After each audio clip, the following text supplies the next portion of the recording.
Indiana NewsDesk is made possible in part by Hoosier Energy, providing electricity to southern and central Indiana electric cooperatives and their member customers. Information at hepn.com. And by WTIU members. Thank you. Right now on Indiana NewsDesk, Congress banned PCBs nearly 40 years ago, but the damage they did can't be undone.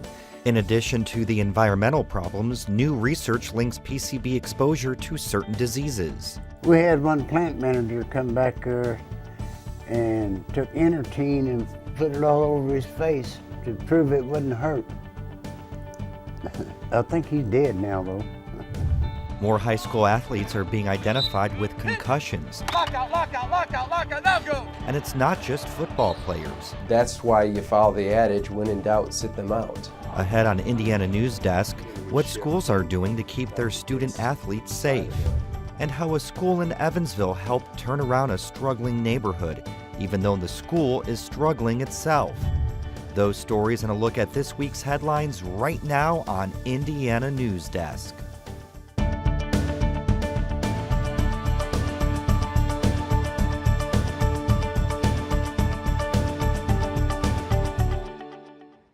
Hello, I'm Joe Wren, and welcome to Indiana NewsDesk. Congress banned a group of toxic chemicals known as PCBs in the 1970s, but by then a Westinghouse plant had already dumped more than 1 million pounds of PCB-laden waste in and around Monroe County.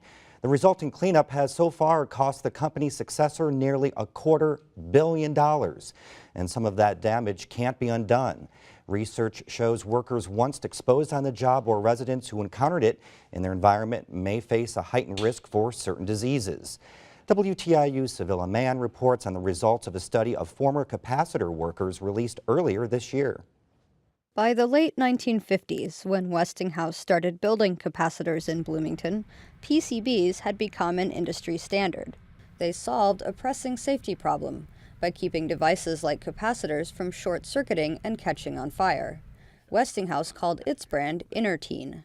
If you had it on your clothes and you got in your car and get it on your car seats, it was awful hard to get rid of. But Browning says he and his coworkers didn't suspect Intertine was anything more than annoying to work with, which is what Westinghouse told them. Oh yeah, we don't have to worry about it. It wasn't going to hurt you. The company's reassurances ignored a growing body of research linking PCBs to a variety of serious health problems. Those concerns led the government to ban PCB use in 1979. But that didn't bring the end of PCBs in Bloomington. By then, Westinghouse had been releasing them into the local environment for nearly 2 decades. When they had bad capacitors, they had guys cutting the tops off and pouring it right in the drain. I mean, right in the sewer drains, you know. So it ain't no wonder it's everywhere. Other capacitors ended up at local landfills, including a city-owned dump on Lemon Lane. More than a decade after officials removed 4,400 old capacitors and 80,000 tons of dirt and covered the site with a cap, PCBs continued to wash out of the rock into the groundwater. Some of it surfaces in a spring half a mile away, where it goes straight into a water treatment plant. But for the people who worked at Westinghouse, exposure can't be undone. The International Agency for Research on Cancer says it now has enough evidence to declare PCBs a definite human carcinogen, as opposed to a probable or possible one. Epidemiologist Avima Reuter says PCBs tend to stick with people. And they accumulate in the fat in the body. And there's basically a reservoir, and slowly over time, you know, as they lose the chlorines, the levels will drop. For years, Reuter and other scientists at the National Institute for Occupational Safety and Health have been studying causes of death among nearly 25,000 workers exposed to PCBs at 3 electrical manufacturing plants, including the Westinghouse plant in Bloomington. They published an update earlier this year. The last round, the results didn't differ too much from what we found in 2006, which was basically an excess of melanoma, skin cancer and brain cancer in Indiana. Reuter says an individual's risk might depend largely on factors like their genes. Just because somebody is exposed to a small amount doesn't mean they can't have a big effect. And some of the people who are exposed to large quantities of a substance don't seem to have any effect. Seek retired after 32 years at Westinghouse. He says at 76 he feels all right, but he can't help but wonder why, when so much care, money, and attention went toward the cleanup, the same effort and level of care wasn't extended to the workers. Only a handful of former employees ever received settlements from the company. If it was that bad, why would they move the dirt and not take care of the people? Browning says Westinghouse avoided acknowledging the dangers of PCBs, even when it seemed absurd not to. When they came in to clean up inside the plant, we were all still working, and they all wore their moon suits and protective gear and was doing this cleanup right while we were working. And I mean, you know, if it was that dangerous that they needed all this protective equipment, they shouldn't have had us in there. And reporter Sevilla Mann joins us now for more. Sevilla, what's next now in terms of assessing these former workers' health? Reuter and her colleagues at NIOSH are working on another study, a study just of cancer among those capacitor workers that they've tracked. And that looks at all cases of cancer in that group, as opposed to just the fatal ones, which are the ones that the mortality study catches. At this point, there are about 70% of the people still living who worked at the plant in the PCB era. I think it was 3,500 people total. And we've just seen where the PCBs can cause cancer, but are there other diseases that they should worry about as well? Yes, it's not just cancer. PCBs are linked with a number of serious health problems. Another separate study that NIOSH did looked at neurological diseases. They found in that group of capacitor workers that they've been tracking for that mortality study, they found a higher instance of Parkinson's in that group, and also among the women, especially the neurological disorder ALS, or Lou Gehrig's disease. It was interesting too, I guess there's more than one PCB, but are they equally toxic? There are actually 209 PCBs. Oh, wow. And the toxicity varies. All PCBs have the same basic structure, but they have different numbers of chlorines. And so how toxic a PCB is depends on how many chlorines there are and in what arrangement. The EPA says, unfortunately, what often happens is a less toxic PCB will gain or lose some chlorines in the environment to become more toxic. Now, you talked to some of the employees who worked there. What was that work environment like while they were there? I heard a lot of very positive things from the people I talked to about what it was like to work at Westinghouse. They said the work was interesting, which wasn't always the case in manufacturing jobs. It was challenging, it evolved, and yeah, I think if not for PCBs, that Westinghouse would be remembered quite differently. Okay, well, thank you very much for being here today. And now for headlines, we go over to Alex Dirkman, who has a look at this week's top stories. Hi, Alex. Hi, Joe. Thank you. We finally have a dollar amount for how much it will cost to pay for an overhaul of Indiana's criminal code. $10.5 million is the estimate an analyst gave to the state this week. Indiana's criminal code reform is meant in part to move low-level offenders away from prison to local community corrections programs. And as long as they're struggling with addiction, they're going to do things that get them into trouble. They're going to break the rules of the probation. They're going to violate. They're going to, commit a theft to get drugs. They're going to, sell drugs. And DeJora says that's why money has to be allocated to help local programs. By his estimates, lowering recidivism rates through treatment would save the state millions. For every 1% reduction in recidivism, the state would save $1.5 million. The state could be poised to commission a study aimed at getting more information about Indiana's high rate of sexual assault among teenage girls. A legislative study committee approved the recommendation Representative Christina Hale is proposing. But we don't know why. We don't know where. We don't know who is doing this or how it's happening. And that's what we need to find out. Once we do that, we'll be poised urgently to take action and to create policy and law that's going to prevent these crimes from happening in the future. The legislation actually calls for 2 studies, one to evaluate the underreporting of crimes against children, the other investigating reporting of domestic and sexual violence. More than 17% of girls in Indiana are raped before they graduate high school. That makes Indiana the 2nd worst state in the nation. For the 2nd time in a year, General Motors is investing $30 million in its Bedford facility. The move announced Monday would allocate $29.2 million towards transmission production.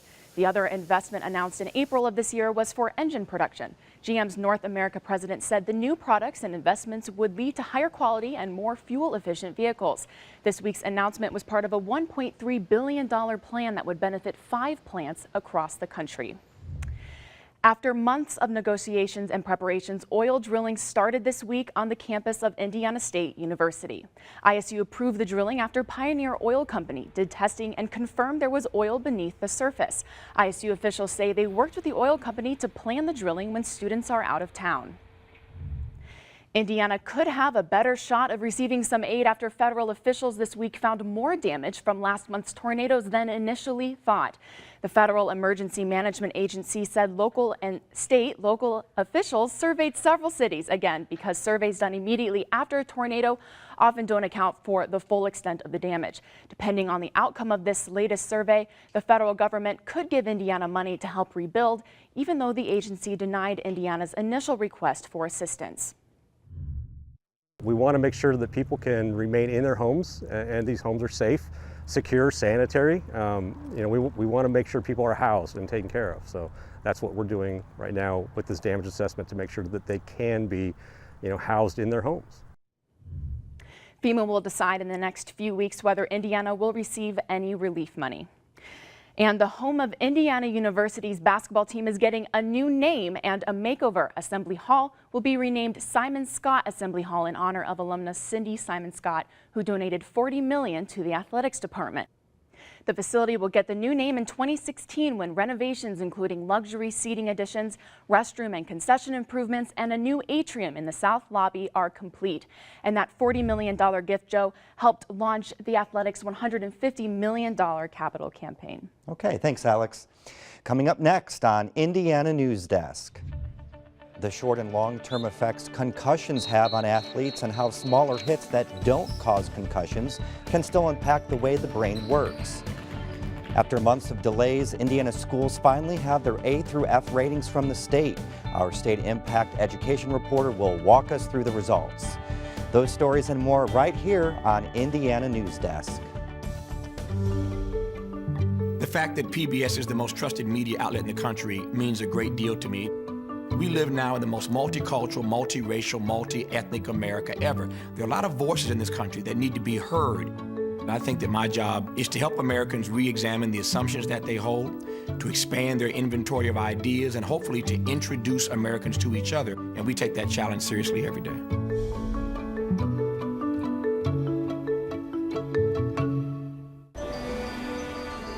We are a nation of explorers. We seek new ways of living, of thinking, and of expressing ourselves. We take risks, we learn from experience, and we keep moving forward. That's why we encourage and celebrate the explorer in all of us.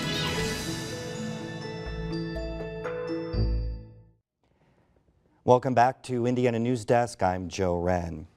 The first Major League Baseball player was diagnosed this week with a concussion-related disease called traumatic encephalopathy. Cincinnati Reds player Ryan Friel committed suicide 1 year ago this month, and a post-mortem investigation found he had the progressive degenerative brain disease that has been found in several deceased NFL players.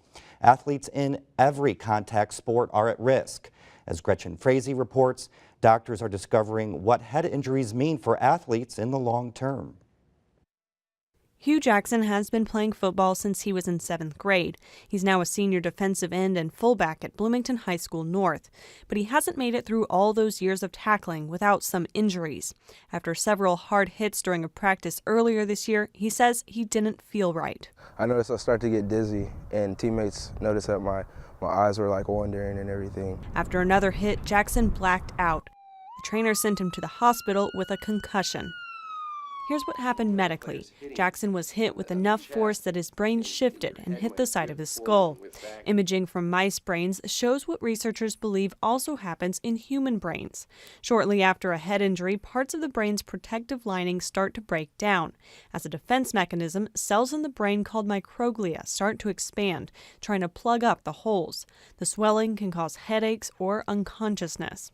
No two concussions are the same. So sometimes, yes, you feel it right away. And typically the loss of consciousness, the amnesia, or the seizure, being dazed or confused, these sorts of things typically are immediate and may be short-lived.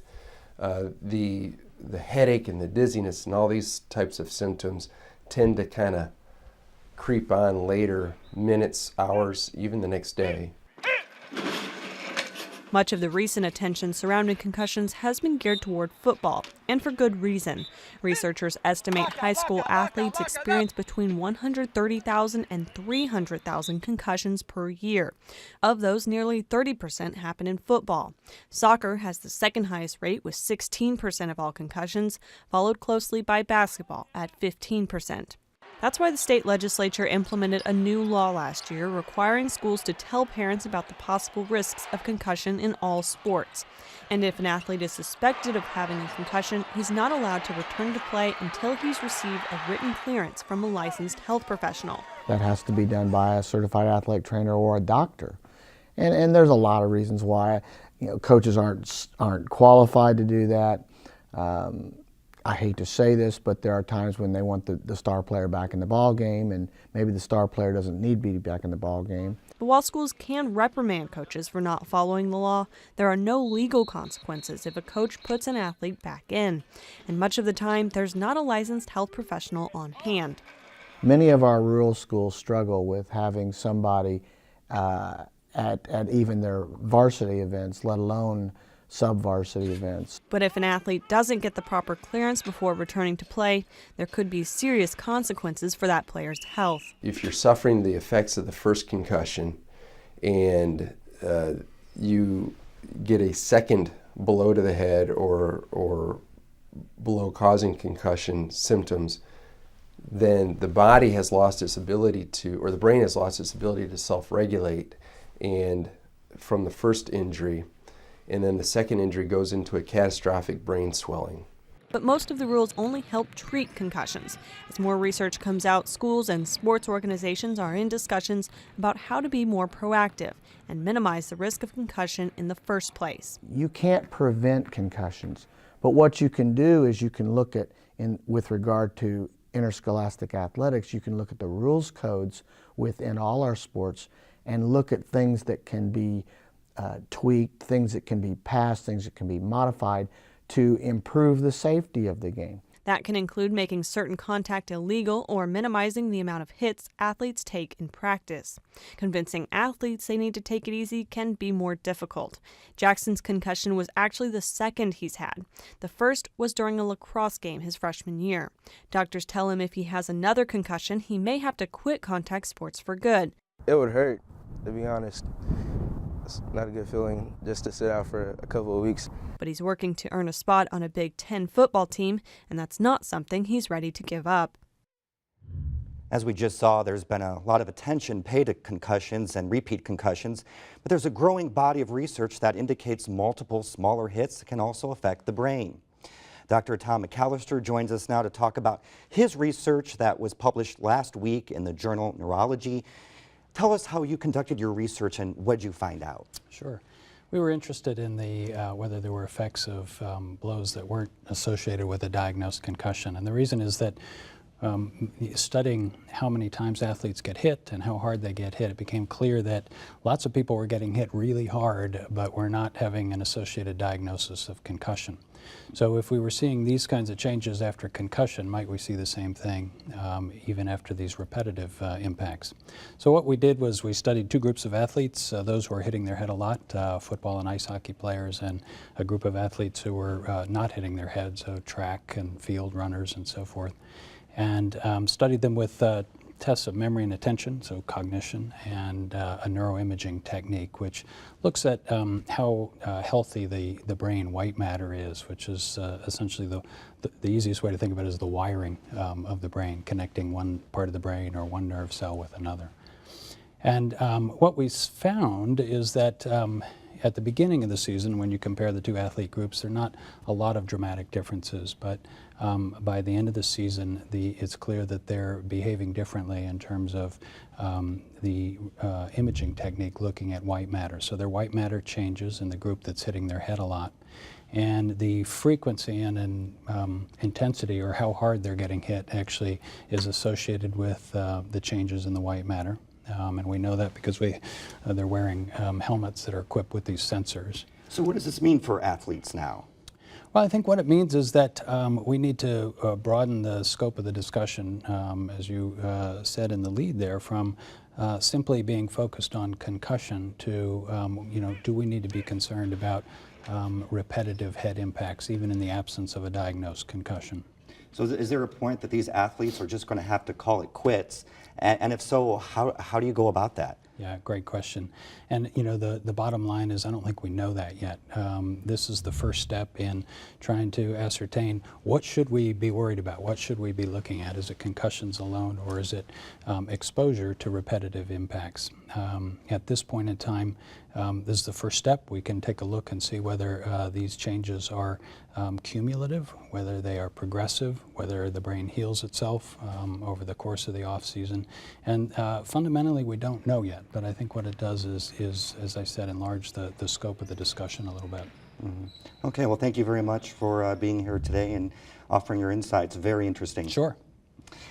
Indiana schools finally received their letter grade ratings from the state today. The State Board of Education made the schools A through F grades official at their meeting this morning after months of delays. We're joined by State Impact Education reporter Kyle Stokes. Kyle, what took so long? Well, Joe, there was political drama, of course. This is the State Board of Education and State Superintendent Glenda Ritz. They had a very public fight about whether to enlist legislative help in calculating the grades, and there were concerns about whether disruptions to online I-STEP exams last spring would hurt the grades.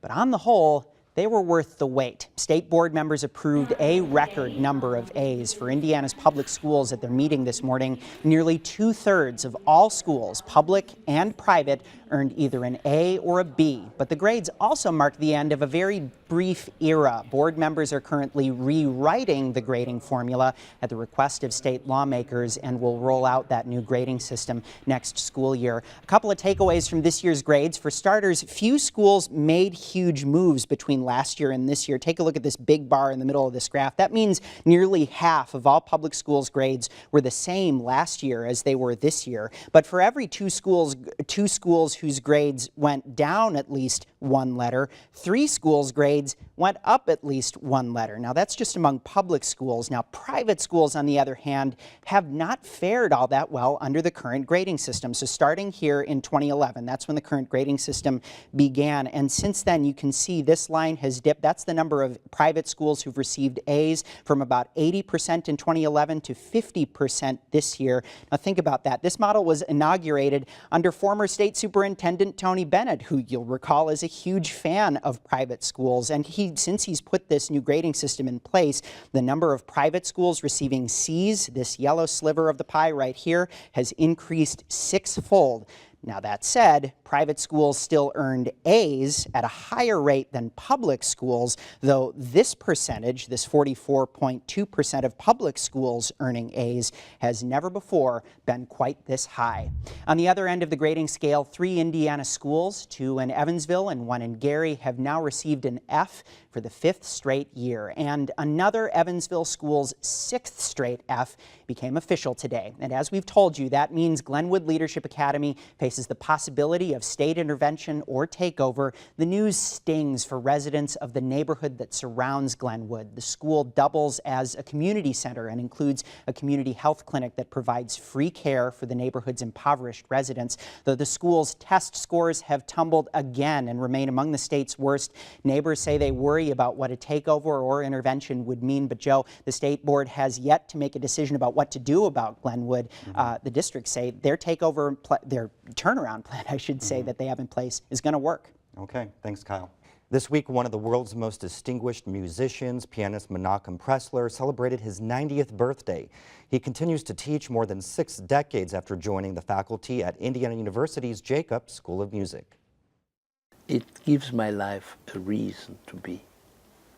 I can't see myself sitting in front of a television set or playing like the father-in-law of my brother said to me, "No, when are you going to retire to do something that gives you pleasure?" Because he had just moved to Boca Raton and bought a house right on a golf thing.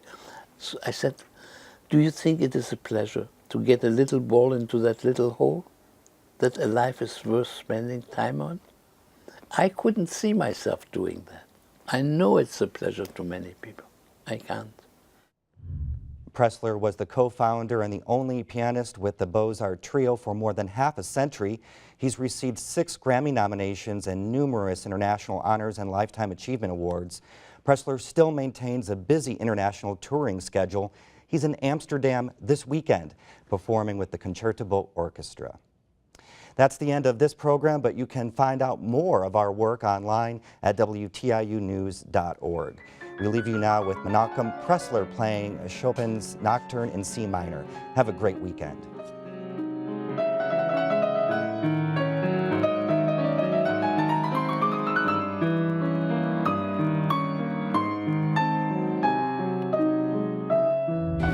Indiana News Desk is made possible in part by Hoosier Energy, providing electricity to southern and central Indiana electric cooperatives and their member customers. Information at hepn.com. And by WTIU members. Thank you.